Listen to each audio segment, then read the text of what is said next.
আজকের ভিডিওতে আমরা খুলে ফেলবো নতুন সিক্রেট ডোর। আর এই সিক্রেট ডোরের ভিতরে আছে কত শত সোনায় ভরা। আজকে ভিডিওটা অনেক বেশি ইন্টারেস্টিং হচ্ছে, তো বেশি কথা বলে চলুন শুরু করা যাক। আরে আজকে সকাল সকাল মাছ ধরার মজাই আলাদা। কি বলিস শিনচ্যান? আজকে তো অনেক বেশি মজা লাগছে মাছ ধরতে। দেখতে পাচ্ছিস মাছটা অনেক বড় বড়, দেখতে পাচ্ছিস অনেক বড় বড় মাছগুলো ধরে ফেলেছি আমি। আর মনে হচ্ছে আমি আরেকটা বড় মাছ পেয়ে যাব, কিন্তু আমার তো মনে হচ্ছে আরেকটু মাছ ধরলে আমার এই মাছগুলো হয়তো ফুরে যাবে, তাই জন্য মাছগুলো রেখে দিই। এর ফ্র্যাঙ্কলিন দা, তোমার সাথে আমার একটু কথা আছে, তাড়াতাড়ি করে তুমি মাছ ধরাটা শেষ করো। আরে সবস, তোর কি কথা আছে বল না, আমি তো শুনছি সব কথাই। না ফ্র্যাঙ্কলিন দা, তুমি তাড়াতাড়ি করে মাছটা ধরে নাও, না হলে তোমাকে আমি বলবো না অনেক বড় একটা সুখবর আছে। আচ্ছা গাইস, আমি তাড়াতাড়ি করে গোসলটা একেবারে সেরে ফেলি।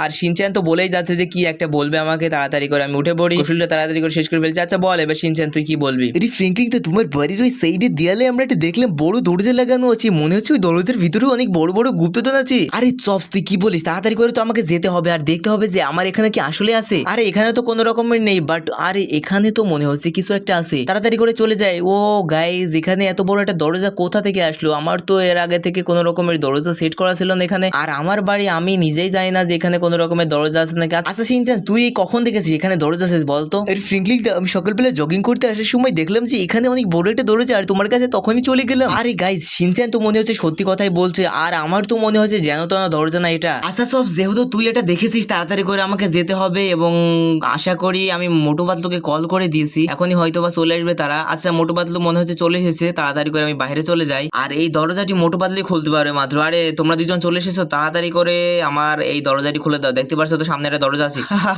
আরে ফ্র্যাঙ্কলিন, এটা তো আমাদের কাছে কোনো ব্যাপারই না, এই কাজটুকু আমাকে করতে হবে, কারণ দেখতে পাচ্ছ মোটু এখানে মোবাইল টিপেই যাচ্ছে। আচ্ছা যাই হোক, তোমরা দুজন মিলে তাড়াতাড়ি করে আমার এই দরজাটি খুলে দাও। আমার মনে হচ্ছে যে এখানে অনেক বড় বড় গুপ্তধন অথবা বড় বড় কিছু টাকা পয়সার ড্রিম বা যাই বলুক তাই থাকতে পারে হয়তোবা।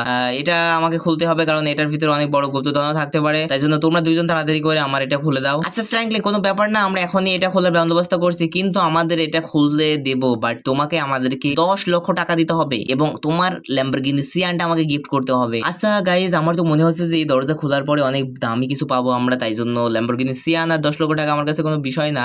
তাই জন্য আমি রাজি হয়ে যাই পাতলুর কথায়, এবং আমি এখন গাইজ ওদেরকে অনুমতি দিয়ে দিই যে তুমি তাড়াতাড়ি করে আমার এই দরজাটা খুলে ফেলো আর তোমাকে আমি সমস্ত টাকা পে করে দেবো। বাট গাইজ, এখানে একটা বিষয় হয়ে গেছে, সেটা হচ্ছে যে আমি বলার কিছুক্ষণের ভিতরে শিনচ্যান বলে যে চলো আমরা বাসায় গিয়ে সবসকে নিয়ে আসি, কারণ সবস নাকি এখনো কিছুই জানে না, আর সবস নাকি রেগে আছে যে আমরা ওকে এখনো কিছুই ডাকিনি, তাই জন্য ও বলছে যে ফ্র্যাঙ্কলিন দা আমাকে ভালোবাসে না, শুধু শিনচ্যানকে ভালোবাসে। তাই জন্য গাইজ আমি সবসের কাছে যাই। আরে সবস, তুই এখানে কি করছিস? আরে ফ্র্যাঙ্কলিন দা, আমি তোমার সাথে যাবো না কোথাও, কারণ তুমি আমাকে একবারও কিছু বলেছো না, কারণ শিনচ্যান তোমাকে দেখিয়েছে বলে শিনচ্যানকে তুমি বারবার সব জায়গায় নিয়ে যাবে। আরে সবস, না এরকম না বিষয়টা, তাড়াতাড়ি করে চল, তোকেও নিয়ে যাচ্ছি, আর আমরা গুপ্তধন পেলে সবাই ভাগাভাগি করে নেবো, তোকেও একটা গাড়ি গিফট করবো। আচ্ছা গাইজ, তাড়াতাড়ি করে আমরা যাই এখানে এবং দেখি কত দূর কাজ চলছে। আচ্ছা এখানে আবার হাসিদারাম এবং ডক্টর ঝটকা চলে এসেছে, দেখতে পাচ্ছেন গাইজ, এখানে মোটু আর বাদলো কাজ শুরু করে দিয়েছে, এবং এখানে ডক্টর ঝটকা দেখতে পাচ্ছেন অনেক বড় একটা প্ল্যান করছে যে কিভাবে এটা খোলা যায়। আর এখানে তো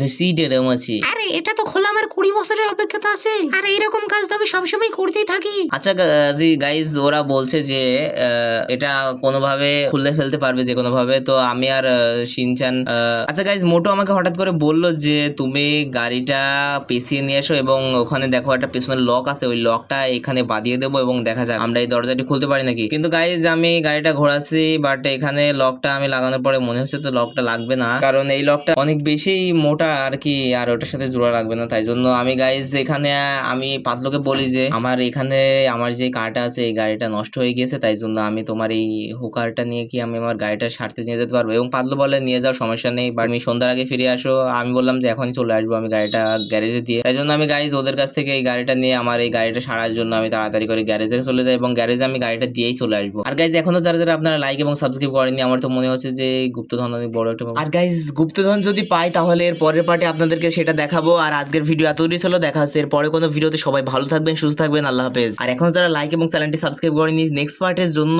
অবশ্যই চ্যানেলটি সাবস্ক্রাইব এবং লাইক করুন।